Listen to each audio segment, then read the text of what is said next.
Mantan Ketua BEM Universitas Gadjah Mada, Tio Ardianto, dilaporkan ke Bareskrim oleh simpatisan Prabowo atas tuduhan fitnah dan ujaran kebencian. Guys, belakangan ini nama Tio, mantan Ketua BEM UGM, lagi ramai banget di media sosial. Ada yang bilang dia cuma menyampaikan kritik, ada juga yang bilang bahwa ucapannya sudah keterlaluan sampai pantas dibawa ke jalur hukum. Sebenarnya apa sih yang terjadi? Jadi langsung saja kita cari paham bos, biar nggak cuma tahu apa yang terjadi, tapi juga kenapa itu terjadi. Kalau kita mundur beberapa waktu ke belakang, Tio memang dikenal sebagai salah satu aktivis mahasiswa yang cukup vokal dalam mengkritik pemerintah. Setelah tidak lagi menjabat sebagai ketua BEM UGM, dia masih sering muncul di dalam podcast, media sosial, maupun berbagai forum diskusi politik. Di beberapa kesempatan, ia mengkritik berbagai kebijakan pemerintah.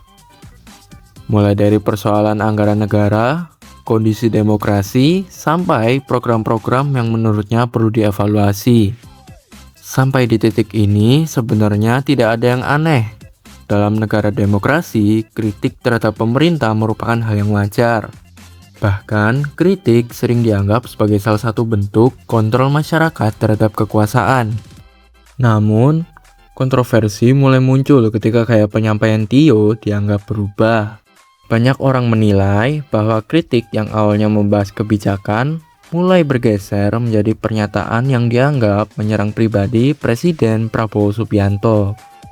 Beberapa potongan video yang viral memperlihatkan penggunaan istilah dan analogi yang kemudian dianggap menghina kepala negara. Disinilah perdebatan mulai muncul. Bagian masyarakat mengatakan bahwa itu masih merupakan bagian dari kebebasan berekspresi. Sementara sebagian lainnya berpendapat bahwa kebebasan berbicara tetap memiliki batas, terutama ketika sudah menyentuh penghinaan terhadap seseorang. Perdebatan tersebut akhirnya berkembang bukan hanya di sosial media, tetapi juga ke ranah hukum. Beberapa kelompok pendukung presiden kemudian mengajukan pengaduan masyarakat ke Dumas atau Bareskrim Polri.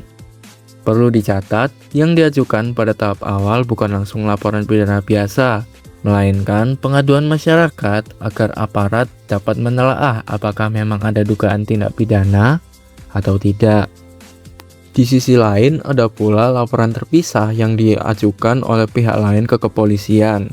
Artinya, sampai saat ini proses hukumnya masih berjalan sesuai mekanisme yang berlaku. Belum ada putusan pengadilan yang menyatakan bahwa Tio itu bersalah. Nah, jadi kasus Tio sebenarnya bukan hanya tentang satu orang mahasiswa atau satu orang presiden. Kasus ini membuka pertanyaan yang jauh lebih besar. Sampai mana batas kritik dalam sebuah demokrasi? Apakah kritik yang menggunakan bahasa keras masih bisa dianggap sebagai kritik?